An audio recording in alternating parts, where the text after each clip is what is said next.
Nah, selamat malam semuanya, atau selamat siang atau selamat sore untuk nanti teman-teman kita yang menonton dan untuk Ibu Mega sendiri.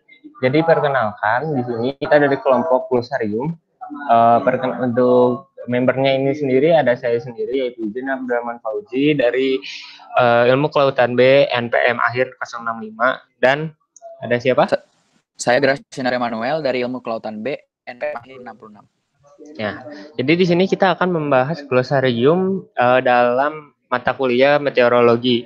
Nah, glosarium ini sendiri tuh punya arti di mana glosarium ini adalah daftar alfabetis di mana dalam ranah pengetahuan yang dilengkapi dengan definisi-definisi untuk istilah tertentu. Jadi kalau misalnya untuk glosarium meteorologi ini adalah sebuah istilah-istilah yang mempunyai makna yang berhubungan dengan meteorologi. Nah, di sini kita akan membahas kata-kata atau kalimat yang sambung menyambung dengan mata kuliah meteorologi ini sendiri. Nah, dalam bentuknya ini kita bentuknya dalam G-form. Nah, jadi di G-form ini tuh ada pengertian dan ada artinya. Nah, di sini tuh ada beberapa soal, sekitar 11 soal, dan mungkin bisa kita bahas saja dari sekarang ya. Oke, silakan El untuk nomor 1.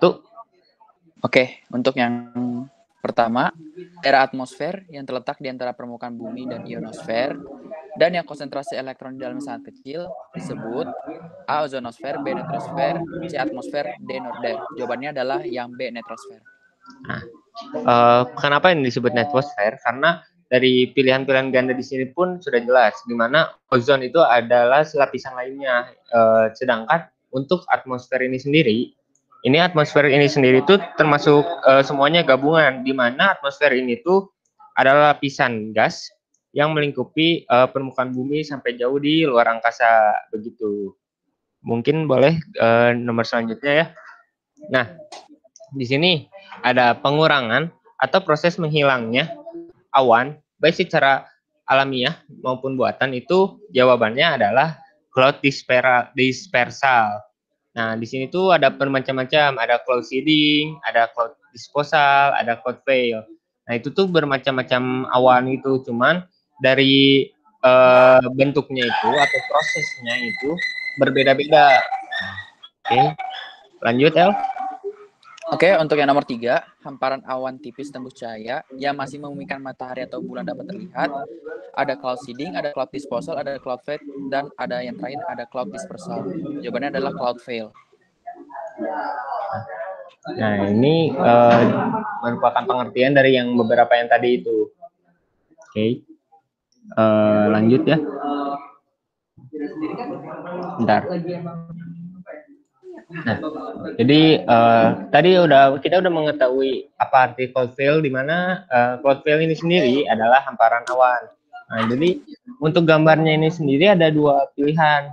Yang pertama itu adalah dijelaskan kalau misalnya ini cloud disposal, di mana cloud disposal itu lebih tebal daripada cloud veil, dan yang kedua itu adalah cloud veil gitu. Oke, pertanyaan selanjutnya adalah apa yang dimaksud dengan exosfer? A. Daerah di luar atmosfer dengan ketinggian kurang lebih 500 km. Di dalam daerah ini benda-benda yang sangat ringan akan tertempat keluar angkasa. Yang B. Ada puncak mesosfer yang tingginya antara 50 hingga 80 km. Yang C. Angin dari sistem peredaran umum atmosfer yang dari musim mempunyai arah yang berlawanan dan bersifat selalu sama. Dan pilihan yang terakhir ada bayangan yang timbul karena peristiwa pembiasan udara. Yang dimaksud dengan exosfer adalah yang A, yaitu daerah di luar atmosfer dengan ketinggian kurang lebih 500 km. Dan di dalam daerah tersebut ada benda-benda yang sangat ringan akan tertempat keluar angkasa. Nah, untuk jawaban ini sendiri, di sini kan ada beberapa macam ya. Puncak mesosfer yang tingginya 50-85. Dan di sini juga ada angin dari peredaran umum atmosfer yang dari musim mempunyai arah dan berlawanan selalu sama, dan bayangan yang timbul karena peristiwa pembiasan dalam udara. Nah, ini semua itu ada hubungannya dengan atmosfer yang tadi sudah dijelaskan. Dan semuanya itu pun ada lapisannya gitu loh. Jadi kayak Untuk lapisannya ini sendiri sebenarnya ada berbagai macam, di mana lapisan atmosfer itu bisa dibedakan menjadi dua jenis, di mana ada berdasarkan kondisi gas dan temperatur. Yang pertama itu lapisan ozon yang sempat dibahas di atas. Untuk lapisan ozon ini sendiri berada di ketinggian 15 sampai 35. Dan untuk jawaban yang B itu adalah lapisan ionosfer karena berada di ketinggian 50 sampai 85. Boleh dilanjut kali. Oke. Nah, diffraction phenomenon adalah yang pertama. Jawabannya laju perubahan suhu di dalam tanah dan karang pada tiap satuan jarak ke arah vertikal di dalam tanah atau bumi. Yang kedua, jarak kondensasi yang terbentuk karena pendinginan akibat pelepasan gas dari perubahan yang mengandung banyak uap air. Yang C, bayangan yang timbul karena peristiwa pembiasan dalam udara. Yang D, gejala yang timbul dalam bayangan geometrik yang disebabkan oleh suatu benda rintangan karena kelokan sejumlah sinar yang mengenai benda rintangan itu. Yang jawabannya itu adalah yang D. Kenapa yang D itu kan gejala yang timbul dalam bayangan geometrik yang disebabkan oleh suatu benda rintangan. Nah, sebenarnya benda itu sebenarnya macam-macam yang berhubungan. Kayak misalnya contoh ada jatuhnya barang di angkasa yang turun ke bumi itu juga termasuk bagian dari diffraction phenomenon. Boleh dilanjut? Oke. Untuk pertanyaan berikutnya, apa pengertian dari hidrologi? Yang A, ilmu yang mengkaji tentang proses dan gejala yang terjadi di atmosfer. Yang B, ilmu yang mempelajari keadaan rata-rata cuaca yang umum pada suatu daerah. Yang C, ilmu yang mempelajari masalah air pada permukaan bumi, terutama yang berhubungan dengan akibat dan pengaruh air hujan, serta penguapannya terhadap kejadian dan sifat air di sungai, danau, dan air tanah. Yang terakhir, ada cabang meteorologi yang berhubungan dengan penggunaannya dalam hidrologi, misalnya dengan masalah banjir, hidroelektrik, irigasi, dan masalah sumber tenaga air. Nah, jawabannya hidrologi itu kan terdiri dari dua kata, yaitu ada hidro dan logos. Hidro sendiri artinya air dan logos itu artinya ilmu. Jadi jelas banget jawabannya yang C, yaitu ilmu yang mempelajari masalah air pada permukaan bumi, terutama yang berhubungan dengan akibat dan pengaruh air hujan, serta penguapannya terhadap kejadian dan sifat air di sungai, danau, dan air tanah. Nah, jadi mungkin naik lagi ya. Jadi kita mungkin bisa bahas satu-satu. Kayak di sini ada ilmu yang mengkaji tentang proses dan gejala yang terjadi di atmosfer.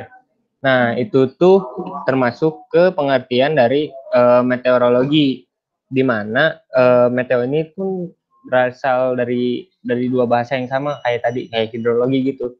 Jadi meteorologi itu dari ada kata meteoros dan logos, di mana meteoros itu artinya itu benda yang ada ke dalam udara. Nah, sedangkan logos itu sama pengertiannya seperti logos pada hidrologi, yang artinya itu ilmu dan kajian. Lalu yang B itu ada ilmu yang mempelajari keadaan rata-rata cuaca yang umum pada suatu daerah. Nah, itu merupakan arti dari klimatologi. Klimatologi ini sendiri sama seperti yang lainnya, itu ada dari kata logos dan klima. Dari mana klima itu adalah ilmu cuaca, dan sedangkan cuaca, sedangkan kalau misalnya logosnya itu sendiri adalah ilmu atau kajian, begitu. Nah, untuk pertanyaan selanjutnya ada pluvial. Pluvial yang kalau misalnya dalam glosar ini itu pasti dalam huruf P ya, karena diambil dari huruf awalnya. Nah, yang pertama itu dalam opsinya ini yang pertama adalah penyimpangan iklim secara statistik selama periode waktu tertentu, misalnya bulan, musim, atau tahun, yang dibandingkan dengan statistik jangka panjang untuk periode kalender yang sama. Lalu yang kedua itu adalah pola cuaca yang fokus selama seminggu atau beberapa minggu dan kadang-kadang untuk beberapa waktu dalam musim. Yang ketiga, merupakan variasi berkala dari angin yang bertiup tinggi di atas ekuator. Dan yang terakhir, curahan hujan yang berlebihan selang waktu dalam masa geologi yang ditandai dengan curah hujan yang cukup besar. Nah, untuk jawaban dari pluvial ini sendiri adalah yang D, yang terakhir, di mana curah hujan yang berlebihan selang waktu yang dalam masa geologi yang ditandai dengan curah hujan cukup yang besar, yang kadang-kadang dimana kita mengetahui sendiri kan, kalau misalnya dengan curah hujan yang cukup besar dengan intensitas massa air yang cukup banyak, itu bisa membuat banjir begitu, dan longsor juga. Boleh selanjutnya untuk L. Oke, pertanyaan berikutnya adalah pengertian dari VUGA. Yang pertama itu ada jenis udara yang cirinya terbentuk di atas lintang rendah. Yang kedua itu ada angin kuat dari utara timur laut sampai timur di atas Danau Garda di Italia. Yang ketiga ada badai angin dari utara atas timur laut di atas padang belukar Rusia. Yang terakhir ada bentangan awan tambahan yang meluas di atas atau tertembus oleh awan jenis cumulus. Nah, VUGA itu adalah yang ketiga, badai angin dari utara atas timur laut di atas padang belukar Rusia. Oke. Yang selanjutnya di sini kita menemukan kata troposfer, di mana ada pilihannya di sini. Troposfer, untuk jawaban troposfer ini, yang pertama itu alat untuk mengukur suhu dengan prinsip kerja berdasarkan variasi kecepatan suara lokal yang disebabkan oleh perubahan suhu. Lalu yang kedua ada wilayah beku dan tandus di kutub utara yang membuat terhambatnya pertumbuhan pohon. Akibatnya, tumbuhan tidak dapat hidup dan hanya berupa padang lumut. Lalu yang ketiga itu alat gabungan termograf dan hidrograf untuk pengukuran suhu dan kelembapan termosfer dalam bentuk rekaman kertas pias. Lalu yang terakhir itu ada tekanan. Dengan parsel kecil, udara lembab menjadi jenuh karena mengalami ekspansi adiabati. Untuk troposfer ini sendiri adalah jawabannya itu yang A, di mana alat untuk mengukur suhu udara dengan prinsip kerja berdasarkan variasi kecepatan suara lokal yang disebabkan oleh perubahan suhu. Jadi untuk troposfer ini sendiri ada dua macam, di mana yang pertama itu ada alat, dan di mana itu yang kedua itu ada lapisan, di mana troposfer ini sendiri merupakan lapisan atmosfer terendah juga yang tebalnya bisa mencapai 20 km di atas permukaan bumi. Untuk ciri-ciri lapisan ini pun bermacam-macam ya. Lapisan atmosfer rendah ini tuh jadi bisa terdapat pada gas rumah kaca. Ya, mungkin teman-teman sendiri juga di sini tahu sendiri ya, di mana gas rumah kaca itu bisa menyebabkan efek rumah kaca yang mungkin pengaruhnya pun sedang dikaji di dunia global ya, karena bisa menyebabkan pencairan es naik, suhu air laut naik, terus intensitas permukaan air pun naik begitu. Jadi yang A. Oke. Untuk pertanyaan terakhir itu adalah pengertian ritme iklim. Yang pertama ada pola cuaca yang kuku selama seminggu atau beberapa minggu dan kadang-kadang untuk beberapa waktu dalam musim. Yang kedua ada sebuah ritme berkala dalam deretan panjang pengamatan unsur iklim. Yang ketiga ada osilasi atau daur iklim dengan maksimum dan minimum yang bertuturan terjadi dalam selang waktu yang hampir sama. Dan yang terakhir ada variasi berkala dari angin yang bertiup tinggi di atas ekuator. Nah, untuk ritme iklim sendiri, jawabannya adalah yang ketiga, yaitu osilasi atau daur iklim dengan maksimum dan minimum yang berturutan terjadi dalam selang waktu yang hampir sama. Ya. Jadi jawabannya itu yang tadi benar yang disebutkan oleh L, itu ritme iklim. Mungkin kita lanjut ke pembahasan sekarang yang ngobrolin tentang apa ya, tentang keadaan cuaca di Indonesia kali ya, El ya. Ya. Oke. Mungkin share screen-nya boleh dimatiin aja. Oke. Nah, mungkin kita ngobrol dulu aja di sini. Jadi El sendiri sini tahu nggak sih kayak ada permasalahan apa tentang meteorologi atau cuaca di Indonesia nih? Oh, kalau itu aku kurang tahu sih, Cut. Ada apa tuh, Cut? Jadi kalau misalnya setahu aku tuh sekarang lagi zamannya siklon tropis gitu sih, yang sempat booming di berita juga, yang ada di Seroja sampai ke Australia Barat. Jadi itu tuh bisa, katanya bisa menimbulkan apa ya, kerusakan parah gitu sih, El. Untuk siklon tropis sendiri kita jelasin aja kali ya. Gimana kalau misalnya siklon tropis itu adalah badai dengan kekuatan yang besar, di mana radiasinya ini sendiri bisa menyebabkan yang banyaknya kerusakan gitu sih. Ini mungkin aku bisa ngasih tahu juga ke El, karena ini merupakan pengetahuan. Oke. Eh, Kalau efeknya itu ada apa aja sih, Jud? Kalau siklon tropis itu biasanya? Siklon tropis eh, sampai banyak sih sebenarnya kalau misalnya di siklon tropis ini, kayak bahkan orang-orang di sana pun sampai banyak yang kerusakan rumah, terus apalagi kayak lahan-lahan yang mereka udah persiapkan untuk panen pun bisa rusak karena terbawa oleh angin. Terus ada yang beberapa bahkan kondisinya tuh di daerah yang terdampak tuh kayak masih ada kurangnya listrik gitu sih. Kalau siklon tropis itu ada hubungannya sama naiknya permukaan laut gak, Cud? Eh, Kalau misalnya dari yang aku tahu, siklon tropis itu ada hubungannya dengan permukaan, dengan apa tadi, tingginya ya, tingginya permukaan Iya, laut ya. naiknya permukaan air laut. Bisa jadi karena setahu aku tuh karena siklon tropis itu angin tuh cukup cukup besar ya. Jadi kayak misalnya kayak air lautnya yang misalnya yang dari bergerak, yang misalnya bergerak dari Hindia, dari misalnya dari Indonesia menuju ke Australia itu menjadi lebih cepat, dan katanya tuh kecepatannya itu bisa dari 37 km per jam sampai lebih dari ke arah tenggara sampai selatan begitu. Oh iya, aku juga pernah itu juga sih, pernah nonton berita juga katanya siklon tropis ini dapat menyebabkan gelombang yang tinggi nih, Cut. Terus dia bisa menyebabkan intensitas curah hujan yang deras dan angin kencang, sehingga berdampak banget sih bagi kegiatan kelautan kayak pelayaran tuh bisa terganggu. Oh Dan iya. berpotensi juga loh untuk menenggelamkan kapal. Wah, kalau kayak gitu sih bisa bisa banyak kerugiannya juga ya, kayak misalnya contoh kapal yang berniat untuk berniaga dari Australia ke Indonesia pun jadi sulit ya, harus memutar jalannya Iya, ya. bener banget dong, Cut. Mungkin ini menjadi salah satu permasalahan juga sih, kayak yang patut patut diperhatikan juga, karena dari siklon tropis ini tuh kayak merugikan juga kalau misalnya dipikir-pikir ya. Iya, bener banget, Cut. Terus katanya nih, mata siklon itu, dari siklon tropis itu katanya kan mempunyai mata siklonnya, di Iya. mana dinding matanya tuh berbentuk cincin dan bisa mempunyai ketebalan 16 km loh. Oh, gitu. Nah, dan katanya pun siklon tropis tuh berlangsungnya lama sih. Jadi kayak cukup merugikan juga ya kalau dipikir-pikir. Berapa lama biasanya, Cut, siklon tropis? Biasanya tuh kayak bisa sampai 3 sampai 18 hari gitu sih.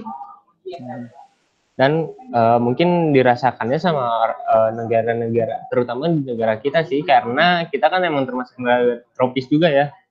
Iya.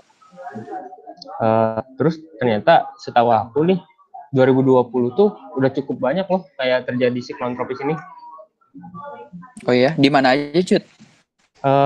Di sini pada website Kompas itu dijelaskan kalau misalnya siklon tropis itu udah pernah terjadi, siklon tropis Pongpong di mana itu terjadi bulan Mei 2020, ada siklon tropis Mangga yang terjadi pada Mei 2020 juga, tropis Goni November 2020, yang sekarang lagi terkenal siklon tropis Saroja di April 2021, tropis Nangka di Oktober 2020, siklon tropis Saudel Oktober 2020. Begitu sih. Oh, jadi ternyata siklon tropis itu punya beberapa jenis siklon dan juga waktu yang tertentu juga ya, Cut?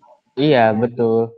Jadi karena mungkin daerahnya juga cukup banyak, jadi karena siklon tropis karena Indonesia tropis dan emang mungkin karena ada pengaruh dari efek rumah kaca juga kali ya, jadi dapat dapat mengganggu gitu sih kalau misalnya aku pikir-pikir.